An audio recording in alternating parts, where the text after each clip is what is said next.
Party మారేస్తా అని నా మీద విపిఆర్ గారితో వెళ్ళిపోతా, ఇంకోరితో వెళ్ళిపోతా, నారాయణ సార్తో రేపు నిన్న రాత్రి మాట్లాడాను, ఆయన కాంపౌండ్ వాళ్ళు ఆయన బెడ్రూమ్లో పోయి మాట్లాడాను, నా మీద రకరకాలుగా మాట్లాడుతూ వచ్చాడు. ఎందుకు మారాలబ్బా నేను జగనన్న పార్టీ ఎందుకు మారాలి? ఏ విధంగా ఎందుకు మారాలి? అసలు ఆయన అమ్మ ఒడికి పిల్లలకి చదువుతున్నాడని మానేయాలా? చదివిస్తున్నాడని లేదా 18,000 మా ఆడపల్చుడికి ఇస్తున్నాడని మానేయాలా? 2,30,000 కోట్లు ప్రజలకి డైరెక్ట్ ఇస్తున్నాడని మానాలా? ఎందుకు పార్టీ మారాలి నేను? ఈరోజు రాష్ట్రంలో దామాషా ప్రకారంగా మైనారిటీ ముస్లింలకు సీట్లు ఇచ్చుకుంటా పోతా ఉన్నాడు. కార్పొరేషన్ పదవులు ఇచ్చాడు, మేయర్లు ఇచ్చాడు, చైర్మన్లు ఇచ్చాడు, ఈరోజు ఎమ్మెల్యేలు కూడా ఇచ్చేసి మా గౌరవం పెంచుతున్నాడు. అటువంటి వ్యక్తిని నేను ఎందుకు పార్టీ వదిలేసి పోతానబ్బా? ఏంది ఇది? నేను వైఎస్ఆర్ కాంగ్రెస్ పార్టీలోనే ఉంటా. పార్టీ మారే ప్రసక్తే ఉండదు. నారాయణ సార్ చెప్పుకుని వస్తున్నారు 10కి 10 గెలుస్తాం, ఒక పార్లమెంట్ కూడా గెలుస్తాం. సార్ ఎలా గెలుస్తారు సార్?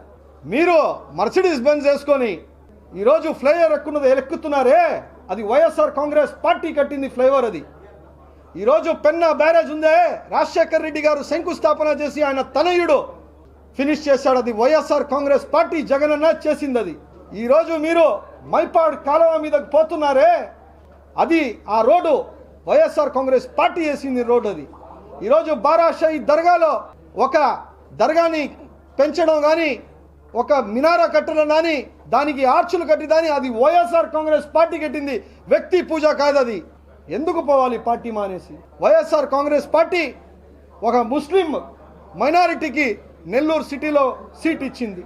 54 సంవత్సరాల తర్వాత ఒక మేయర్, మాజీ మేయర్, ఇప్పుడు ప్రెజెంట్ తెలుగుదేశం పార్టీ అధ్యక్షుడికి ఇచ్చారు.